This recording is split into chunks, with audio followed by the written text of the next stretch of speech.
Okay, in this training module, you'll be learning how to perform a hill start and practice the switch from throttle to braking as you crest a gradient and go from ascending to descending.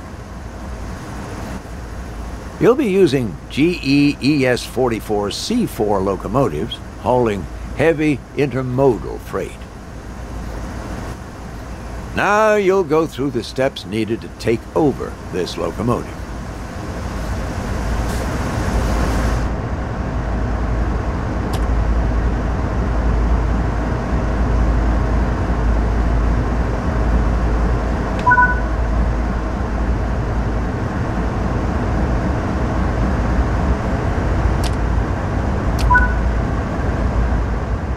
When getting moving, it's worth remembering the following sequence that was covered in the locomotive training modules.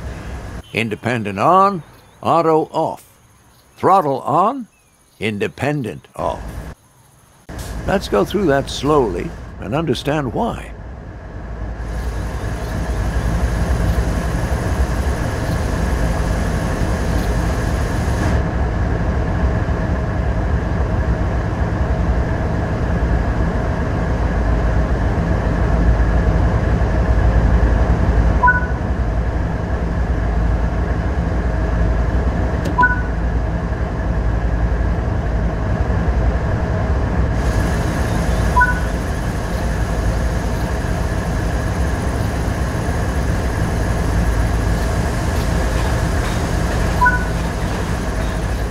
If you apply power too quickly, the wheels will slip.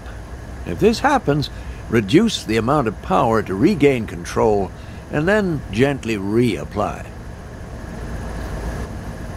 If you are struggling for grip, apply sand to increase traction.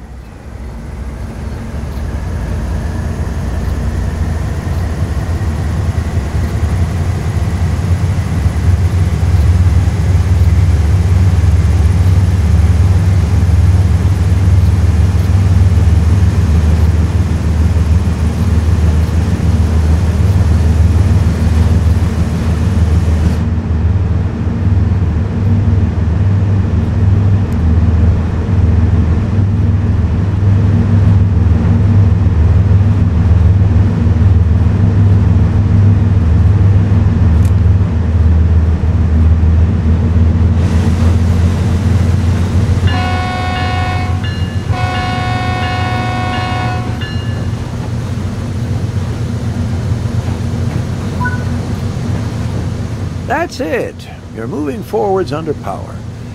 If you use the same start process every time you begin moving, it'll become second nature.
Congratulations, you have reached the summit. As you start your descent, you'll need to switch to dynamic brakes to control your speed. The most effective speed for dynamic brakes is around 30 miles per hour. So if you're exceeding that speed, you should be slowing down. Above 30 miles per hour, the dynamic brakes become a lot less effective, and you would be more reliant on the automatic brake. The automatic brake on its own will not provide enough fine control over the speed of the train. It's a blunt instrument, because you can't partially release the brakes, and they take a few minutes to apply to the setting you've asked for. If you try to rely on just the automatic brake, you will often find yourself coming to a halt, or going over speed while you wait anxiously for the brakes to apply. Watch the train speed as it crests the top of the gradient. You'll go from needing power to maintain speed to finding that power starting to accelerate the train. When you see that, start backing off power and aim to keep your speed below 30 miles per hour.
Once your throttle is at zero and you're starting to pick up speed a little, it's time to get the dynamic brakes into their setup position.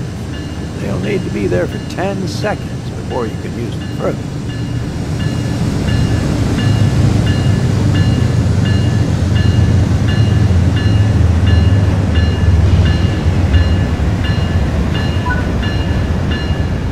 Start adding dynamic brake as needed to keep the speed in check.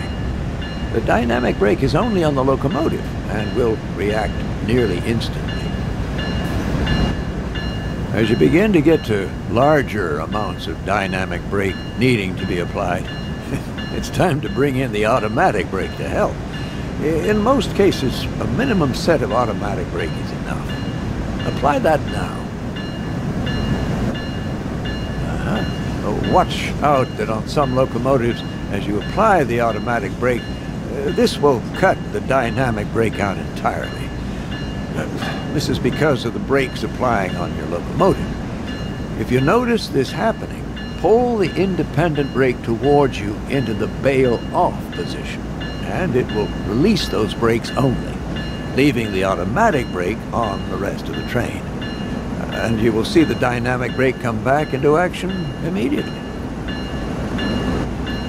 As the automatic brake begins to take effect down the length of the train, you'll notice the train begin to slow down due to the extra braking effort. Gently dial back the amount of dynamic brake to compensate for this, and continue to try and aim to keep your speed around, but not exceeding 30 miles per hour. If you find that full dynamic brake is unable to hold the train speed, add a little air with the automatic brake. Wait to see how the train reacts, and adjust with the dynamics as needed. Always work under your target speed of 30 miles per hour.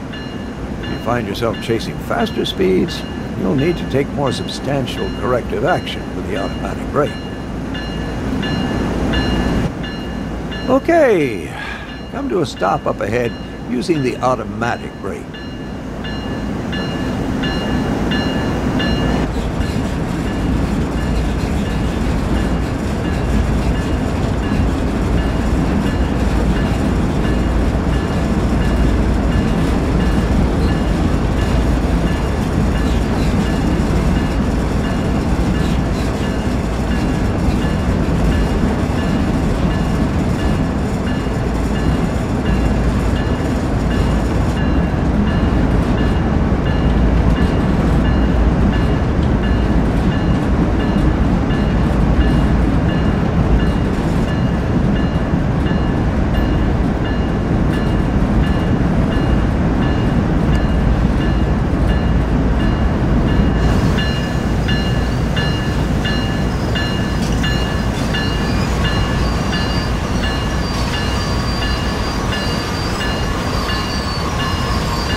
Right.